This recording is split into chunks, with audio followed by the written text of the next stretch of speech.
Americans think it's almost immoral to talk about cultural, social, racial, and religious differences, especially in regard to addictive behavior. I mean, in America, we say we respect all social classes and cultures and religions, but we're reluctant to the point of refusing to explore how those things impact variables that concern us. For example, addiction, except in the most superficial ways. For example, people would be inclined at one point, Ethan Nadelmann and others would talk about how the Netherlands had more liberal marijuana laws. So that's a difference. But they don't analyze what is it about the traditions and culture of the Netherlands that gives them a different outlook on alcohol as well as marijuana. So people I admire tremendously in the field, whose work I most turn to, Alan Marlatt and Bill Miller, Carl Hart, Nick Heather, they never talk about really cross-cultural differences in the experience and behavior surrounding drug and alcohol use. And I want to say something, especially Nick Heather's a brilliant, brilliant man, really. And he once wrote a piece called The Cultural Delusion of Alcoholics, which he made a clinical study. And after treatment, he found that people who've been treated for alcoholism who believed that one drink led to one drunk were more likely to behave in that way. Right. He's saying that's a mindset, but he never goes and says, of course, that's totally different. And he's from the UK. I mean, he's been to Europe. He never says, well, that's not the way they think in Italy or Spain or France. As I said, Miller and Marlatt, brilliant cognitive analysis of addiction, but they give no attention whatsoever to cross-cultural differences or social class differences. They never discuss that. It's almost immoral in America to do that. Now, Carl Hart, of course, is aware of and concerned about social conditions in urban areas, and he's written about that. But when he talks about how heroin could be used more constructively and normally, he doesn't really talk about, well, in this culture in Afghanistan or Pakistan, they just feel naturally about the flow of opioids, of opiate. They call them opiates there. Right. He will say something like the Swiss are more liberal and laissez-faire with their, with being able to get drugs. And so I'd rather be there. But you're right. I don't think he talks about the mind, what is underlying that mindset. And I brought that out when you and I talked about Kasia Malinowska interviewing him. Carl and I both wrote articles beyond harm reduction. Mm-hmm. He talks about positive use of drugs. And I said something that just doesn't register in Carl's mind, which is, well, alcohol is a really good example of that because people drink very differently in different cultures. And it's funny you mentioned Switzerland. There's a German, Italian, and French part of Switzerland.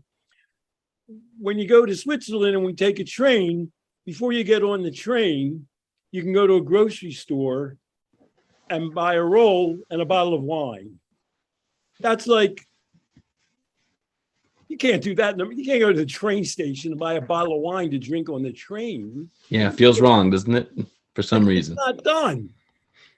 So let's move over now to talk about this overall talk is going to be about the most sensitive of all topics, religion.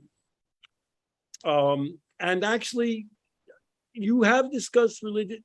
Now, religion comes up. You're not allowed to talk about a religion in America in general. And you're certainly not allowed to talk about religion in relationship to addiction. But it so happens Harry Levine, who's somebody that Carl Hart knows, has done a detailed analysis. AA and loss of control models are Protestant. Catholics, and it's a Northern European, Southern European thing. Italians, French, Greek, Portuguese, Spanish don't think that alcohol has the possibility of overcoming your ability to control yourself. Mm. They don't think that way.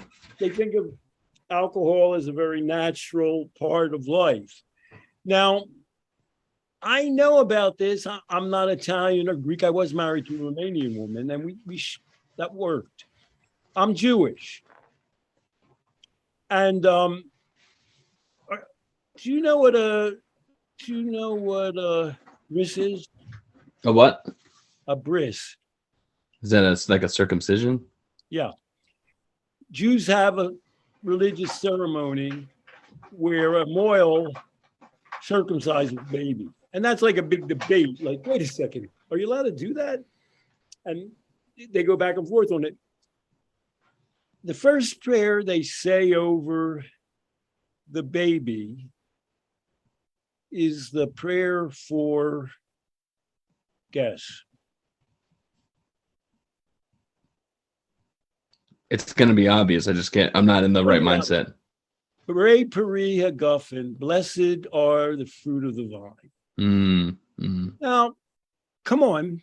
I'm totally not religious, but God bless the religion. You know, that's the baby's first ceremony. Right. Of course, people say, well, that's an anesthetic. You know, it actually sort of keys in.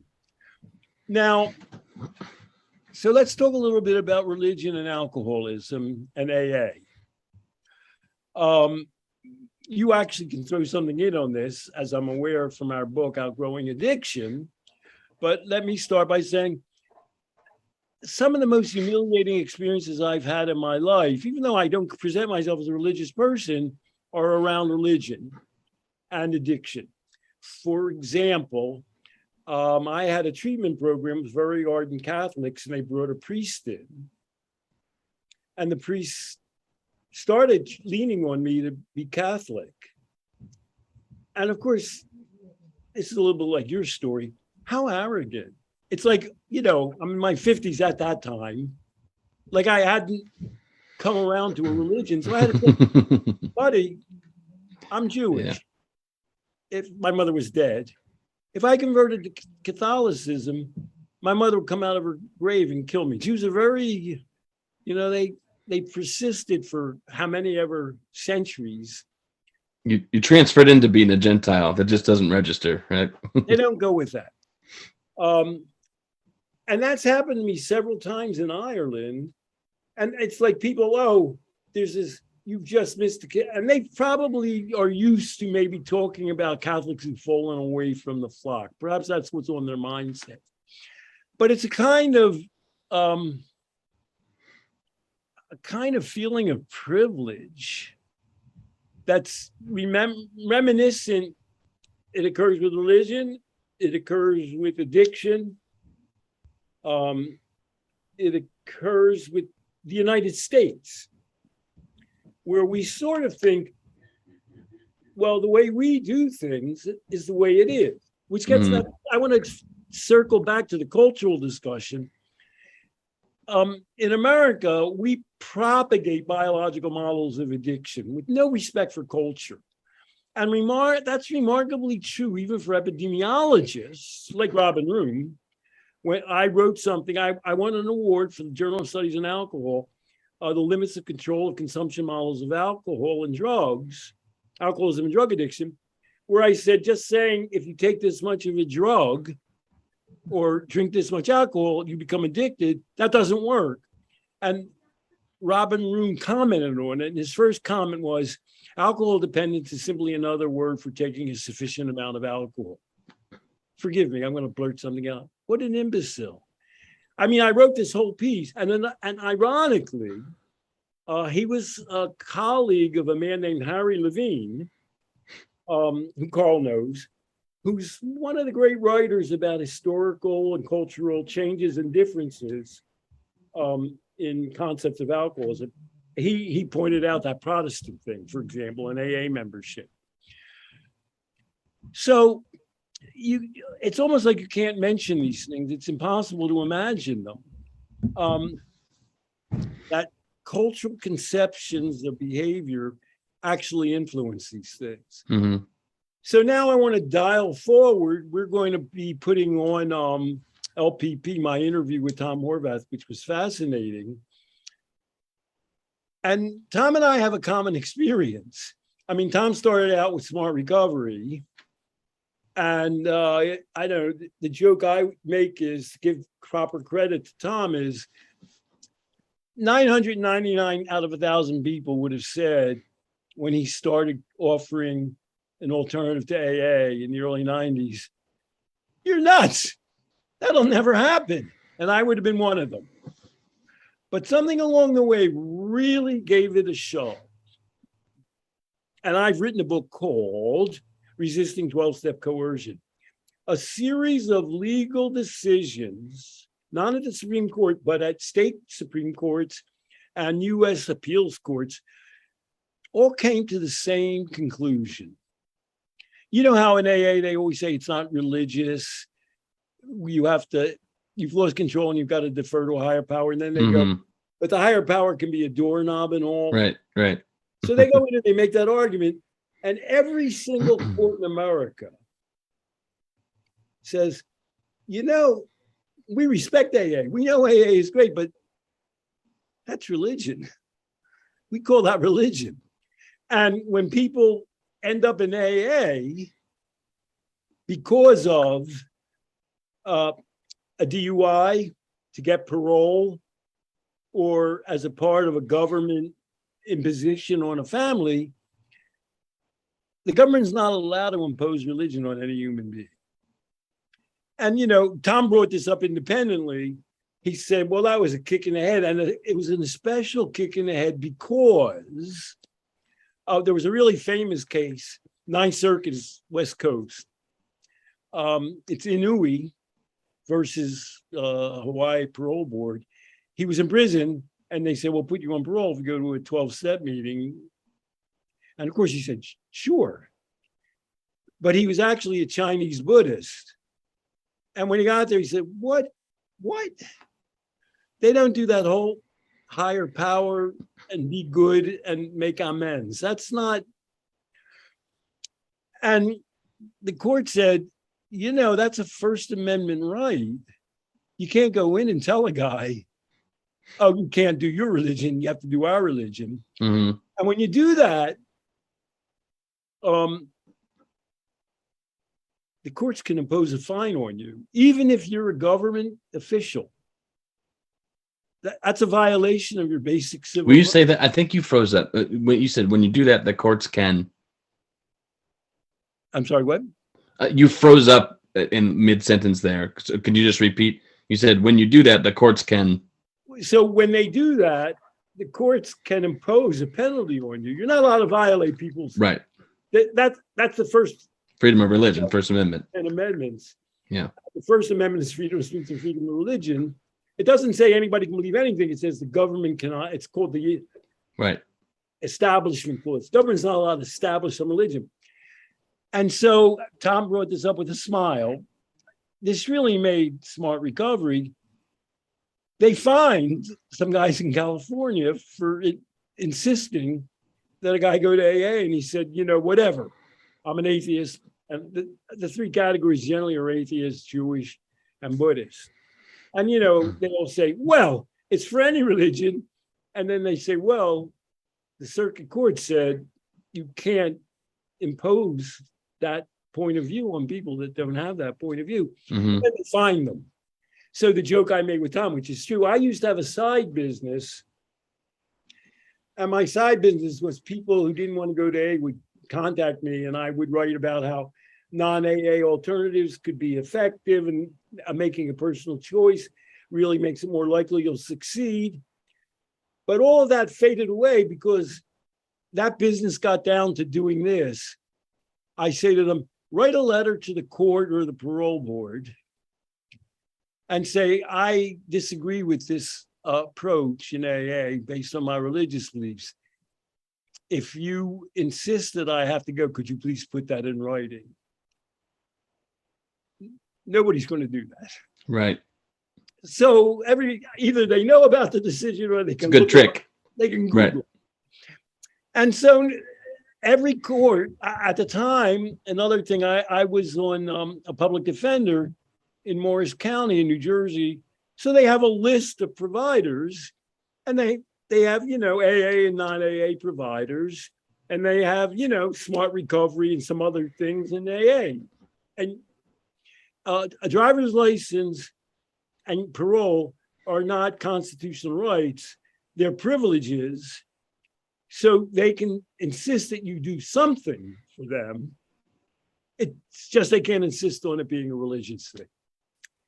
So now we're back to what about AA and Jews? And what about AA and alcohol and Jews? In America, we're not allowed. In the early 1970s, the NIAAA released a giant poster which said the typical alcoholic, and it had an Indian chief and a chef and a sir. And the point is, well, everybody's equally likely to be an alcoholic. And they've done, well, actually, Robin Room, going back, and is a man named Don Cahalan, and Robin Room did a series of surveys called The American Drinking Man. And there are tremendous differences in drinking problems according to your religious background. And Jews had the lowest among Caucasian groups. And so there's been this decades-long battle where people keep saying, oh, there are plenty of Jewish alcoholics. I go to an AA group and there are a bunch of Jews there. Well, I guess that's happened in the history of mankind. Of course, Maya Salovitz went to a rehab and she went to AA, but now she drinks wine. That was something she did in her impressionable youth. Mark Lewis is another Jewish guy, famous out of control addict. I've drunk wine with both Maya Salovitz and Mark Lewis. They don't. Jews don't buy into that loss of control model. Alcohol takes control of you. It doesn't fit, and then you turn yourself over to God and you apologize. That's not a Jewish way of thinking. Sorry. And so, from time to time, I get in one of the most almost humiliating experiences and one of the most redemptive experiences I had in my life, which I talk about in my memoir. I wrote about teaching your child to drink, and a producer from CNN came over to my house, a young woman, and Anna was there. We were having a Chinese meal and she got some wine, and Anna said, well, when I got to NYU, my mother's Romanian, my father's Jewish. We had wine when we were growing up. It just wasn't a thing for me. And so they had me in the studio and they piled a bunch of scotch bottles and vodka bottles on a table in front of me. They were going to really humiliate me. And this is one of my regrets in my life. That producer was in my house, came out, some young woman, and removed all the bottles. They probably fired her. You know what I mean? They probably said, listen, we had a gimmick. Who are you? She removed all the bottles. And the woman who was interviewing me, who's not a famous CNN person, I don't think I've seen her since, I said, you're Jewish and you believe this bullshit? I view it as a violation of my religious creed to believe in AA. I don't have any friends who are in AA. It's an offense to me. So the woman said something I've heard non-Jews say. I said to her, well, have you been to a bris, And she said, oh, well, all those prayers in the Bible, and Passover. The Last Supper was a Passover dinner. And I've been at a ton of Passover dinners. Many Seder's, They yeah. wined everybody there, including 6-year-olds. You know, they put water in it and everything like that. And she said, yes, but that's not really wine. That's grape juice. Oh, yeah, right. I have a response to that. I say, you think grape juice keeps very long in the Middle Right. East Right. without refrigeration? How long? She really believed it was grape juice at the Last Supper. Yeah. She didn't really believe that. You think she's... So we're in a situation now where, let's dial forward. When Ethan Nadelmann, he never endorsed AA. In fact, Ethan Nadelmann, I heard him say, would you ever go to somebody who had been bankrupt for financial advice?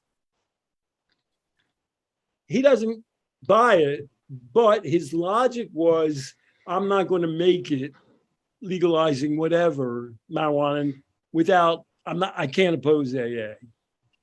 And so that was a deal he made with the devil. But Ethan, by the way, his father was a rabbi, and Ethan eats kosher. So if you go out, I've been out to dinner with Ethan 100 times. You know, you have to think kosher, you know, and that's a whole ganze Gedilla. That's Yiddish for big deal. So Ethan's going along with that, but Ethan doesn't think recovery thinking. You know what I mean? He'd be the last guy in the world to turn yourself over to a higher power. And my modest little dispute with Ethan is, you can't go against your gut feelings of what's right and wrong and endorse a policy and make it work. You can't fight with yourself. You know what I mean? I mean, he's a man who's kosher. I don't know that he ever goes to synagogue. It's just he was brought up eating kosher. That's just who he is. And not believing in higher power in AA and loss of control is who he is. You can't go against who you are. So I actually am morally offended when a Jewish person endorses the disease theory and AA. There was a guy who did a program, a 4-part special on diet in America. He's a Jewish guy, he's a famous, and he had one session devoted to recovery. And, you know, and he's mentioned he has sons. And I say, do you ever have Passover dinner with your sons? And Hanukkah, one of the big prayers is Pere Pere Guffin, blessed be the fruit of the vine. Are you denying your Judaism and doing all of this? That's what I would ask him. And occasionally I run into some Jewish mocker, that's a Yiddish word for big deal, connected with AA. And I always just put it, like you said, do you really believe this? So that's a tack I use with people. Now, so we already see the religion has impacted AA. I actually asked Tom a couple of times. I said, were you brought up Catholic, Tom? And he stays away from religion. But he was gleeful about that. That legal decision. That's one of the few times he started smiling. Yeah, the Ninth Circuit Court, they fined some guys in California. So you've had, and from the start, I mean, Rational Recovery was back and forth on the disease thing and on abstinence, but they weren't God. They didn't. But they weren't what? They weren't God. They didn't do God. Right. And when I said that in America we don't discuss religion, but that's something that sticks in the craw of a lot of people in AA. You know, they go and say, well, that's not my shtick. So that actually, you have a little brief story of that sort yourself, actually. Yeah, I wrote about it in Outgrowing Addiction. I didn't maybe make the connection that I thought was obvious, but okay. So the short in short was I was already skeptical of AA. What I wanted in my life was some structure because I didn't have much, and so I thought this would help. And there are a lot of people who I know who use AA, and then I became more skeptical along the way. Just I couldn't agree with some of the tenets in AA, but I was assured by a few people, specifically a person who was my sponsor, that there's flexibility. Yeah, there's structure, but there's flexibility in the structure. And I took that to mean, all right, I can be my own person and make my own decisions, and I can just use this as a framework as I see fit. And it happened to be that there was a chapter to the agnostic in the big book of AA. And, we would read the big book and I would question a bunch of stuff. And it was always like you'd try to convince me of why this was profound wisdom, and maybe I wasn't quite getting it.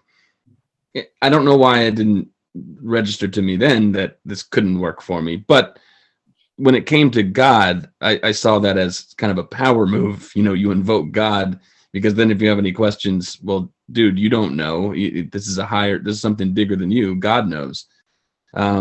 You don't come in and start questioning the 12 steps. That's not the shtick. Right. And when we were reading together this book about the agnostic, I thought, this isn't you're allowed to be agnostic in AA. This is you poor pathetic idiot. You'll soon see. And he sort of reflected that. Yeah, I mean, it kind of is. Yeah, it's okay if you're slow to it, but you'll soon kind of see the wisdom of the higher power. And so I realized then, for so many reasons, but for that alone stood out to me as this can't possibly work for me. Whatever flexibility I thought might be involved, there's not anymore. I can't have my own beliefs and believe this thing too. That's not compatible. Somebody came up with sometime that there are things that you could think of as symbolically true, but literally false.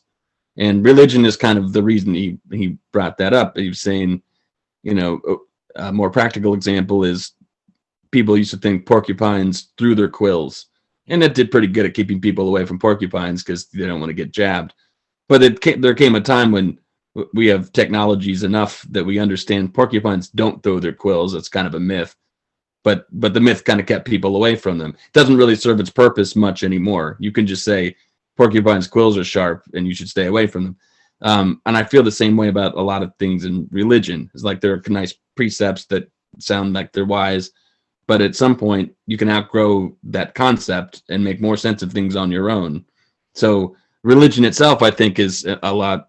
I don't have to get into whether it's okay or not to be religious. I happen not to be, but I think of it as something that has a symbolic truth, or you might just say benefit.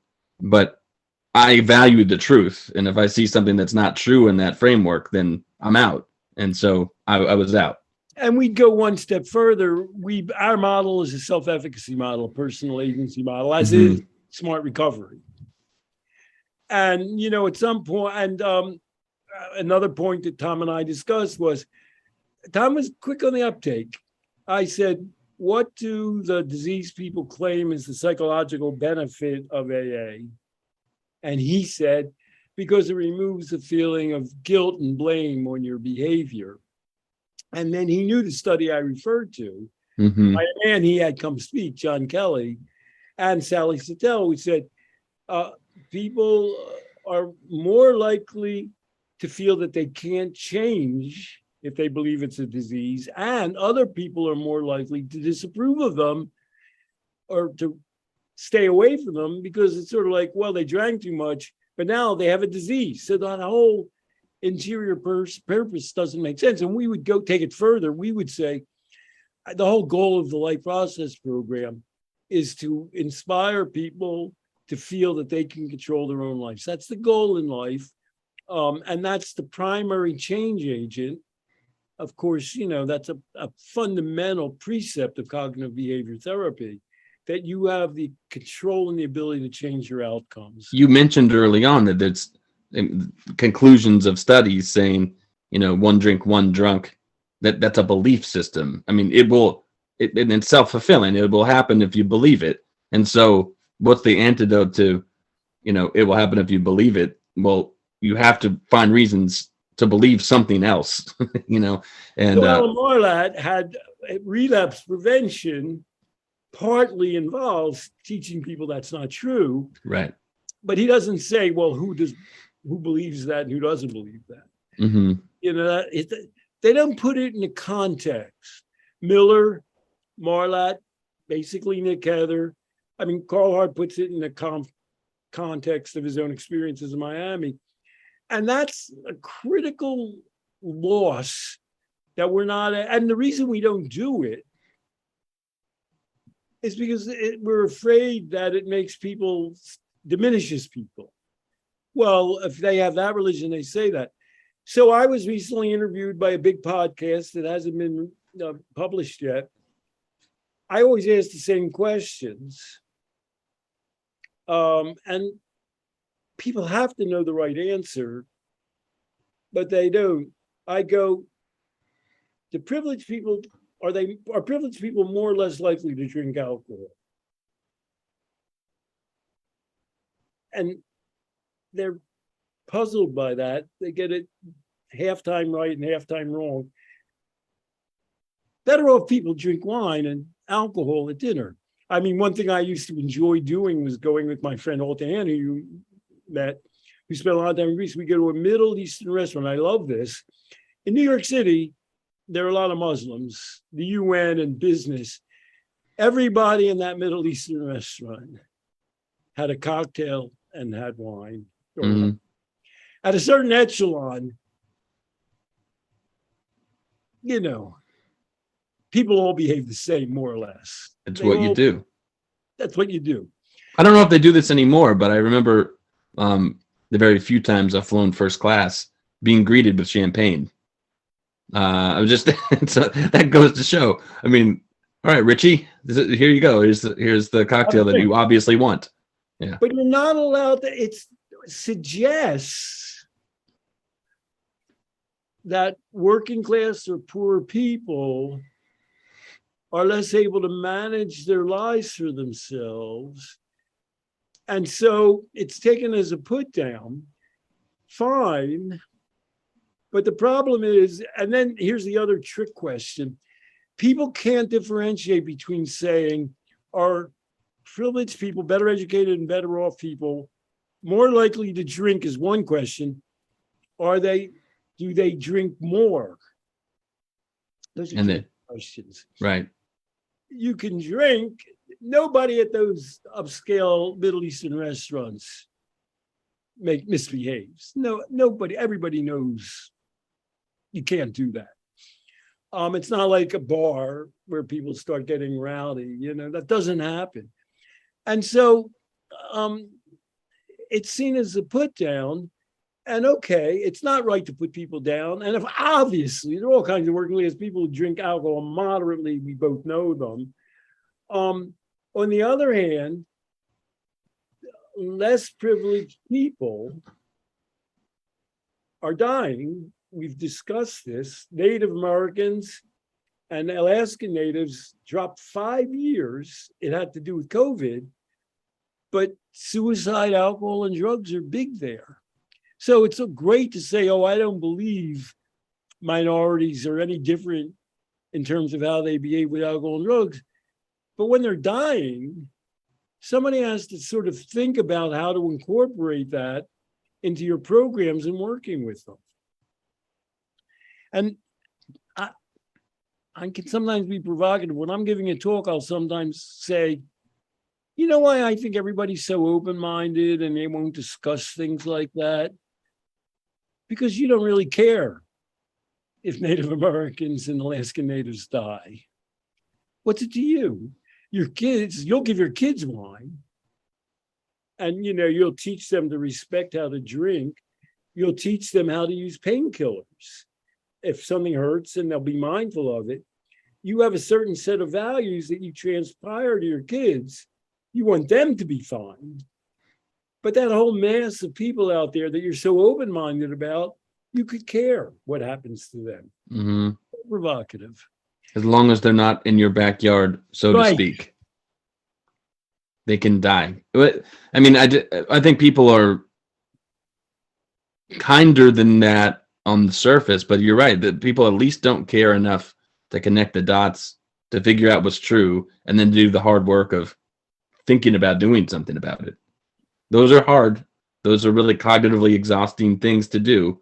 And I can understand why people are hesitant to, but at least call a spade, which I appreciate about you.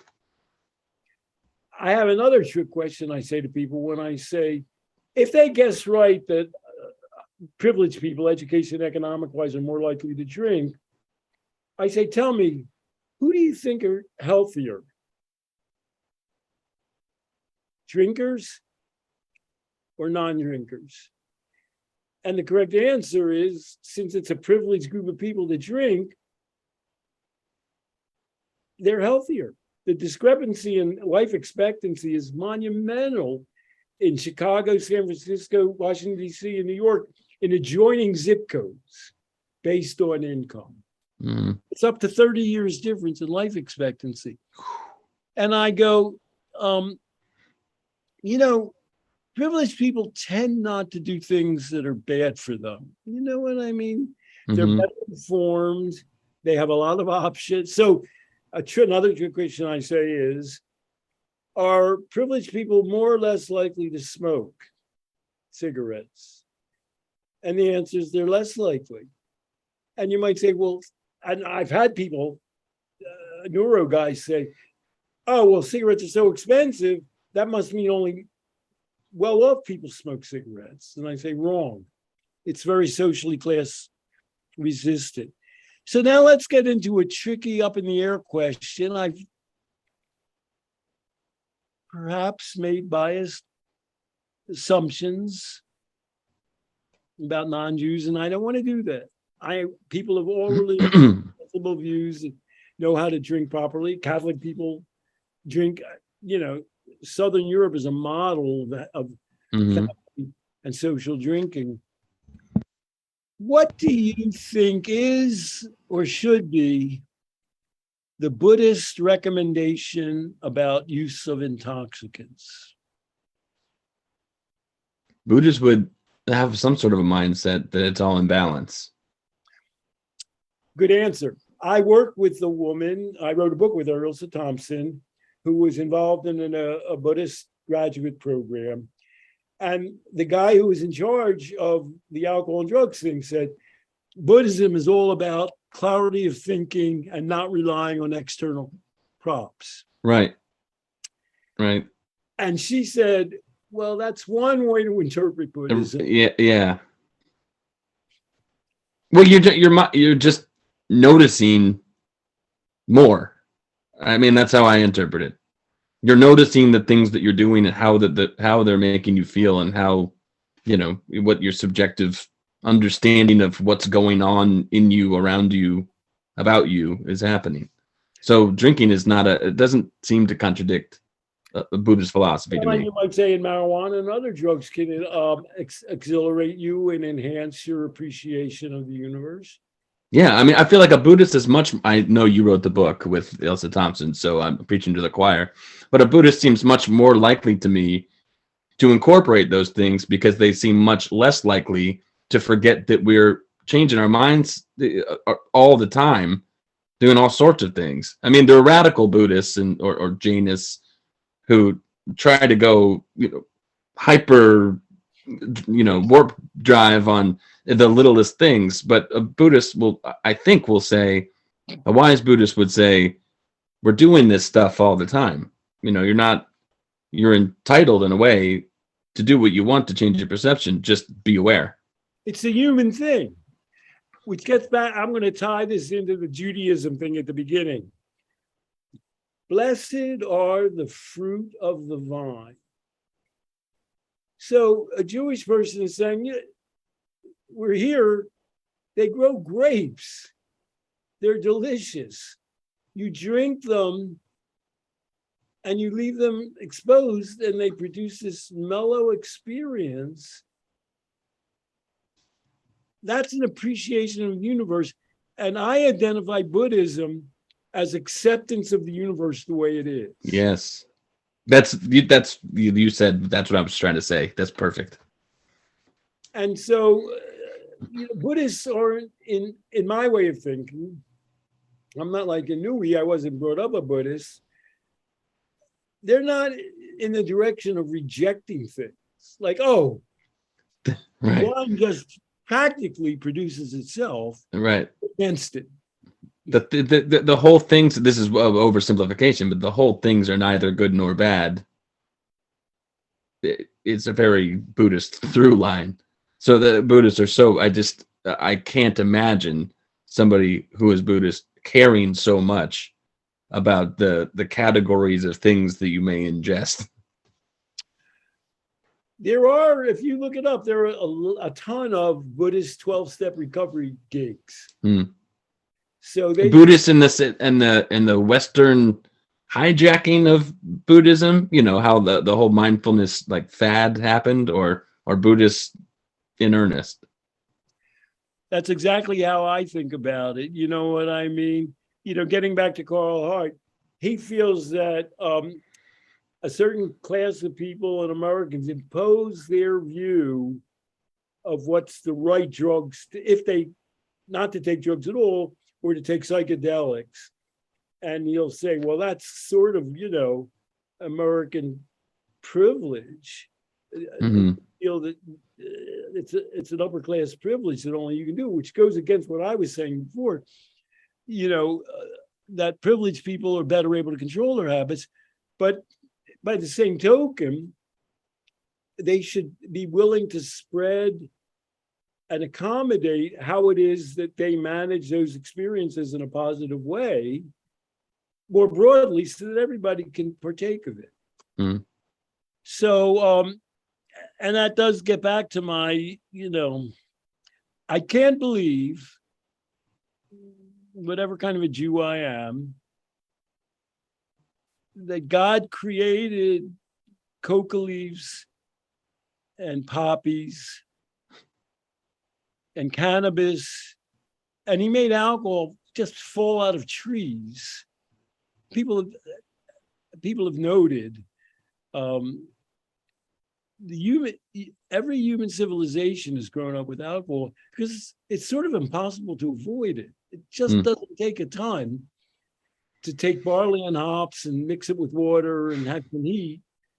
And wine, as in warmer climates, just makes itself. So for me, as a part of who I am as a Jew, in terms of my concept of Buddhism and what I wrote with Ilse Thompson, accepting and moderating and integrating the experience of drugs and alcohol in your life is a positive example of my spiritual orientation. And, even going back to recovery, we don't dictate anybody abstain or not abstain. But still, to my way of thinking, that's the best integrated way of overcoming negative drug and alcohol experiences. The best integrated way of overcoming them is to be able to somehow incorporate them successfully into your life, however you manage to do that. Right. And so I always, if I run into somebody, I didn't do this. I told you a story. I ended up on the first beach in Neponset, and I was sitting at the end of a beach in a couple of chairs. At Neponset's a very wealthy section of Rockaway Beach, and two guys came up to me. And I'm thinking, well, wait a second, I'm on the beach, but this isn't my chair. And, they were checking me out. They were two Jewish brothers. And it came out during the discussion that one of them was going later, that it was a Sunday morning, to AA meeting. But I didn't bring up this topic, since I was sitting in the guy's chair already. You know what I mean? I didn't want to. But I would, I would have said to him, he said something like he hadn't had a drink in 20 years. Mm-hmm. And you must run into people like that. Mm-hmm. And I mean, with all open-mindedness, you can honestly say to them, and you feel that if you had a piece of rum cake now, and you have 2 kids, say, 2 young kids, you would run off and abandon your family and go all out in your addiction. That's true of you? You believe that about yourself? And, there's no right answer. What they believe is what they believe. I mean, do you ever have that feeling with somebody that tells you they've been in recovery for 20 or X years? When they Sure. I don't care about even, it's not even the integrating substances, alcohol, things into your life and finding a balance. It's knowing that you have the capacity to do that. I never care if someone doesn't drink. It sets off some kind of alarm if they need to be, they need to tell me about how they don't drink. Yeah. So yeah, I get that all the time, and I usually don't comment because I'm usually not in the mood for the length of time the conversation would take after I comment, But you can't argue with every recovery guy. Come on. Yeah, right. 1 or 2 other things. If they ask you your opinion, you can tell them, and if they don't, they don't have to know it. Sometimes I throw something in, not a barb. What would you say? A line like, well, it's always good to know you could if you wanted, or something like that, and I would end it there. I mean, like if you accidentally eat a rum cake. Accidentally eat a rum cake's a good point. And you toast the bride and groom with some champagne. The accidentally eating a rum cake is a really good example of why it's superstitious. It's like turning your hat inside out to rally at a baseball game or something like that. You're okay without it, or you're okay drinking. But yeah, right. Well, all right. So we had a little bit of a controversial topic. We introduced religion into the question of substance use, the likely and social class into the likelihood of misusing or being addicted, and to views of recovery and how to recover. So we don't mind tempting the fates by bringing up these controversial topics, especially on PeelTube. I was going to say, that's why we put it on your channel. I know. Don't want to push that too far and delve deep in. No, it's good. Excellent. Au revoir. See you, Stanton.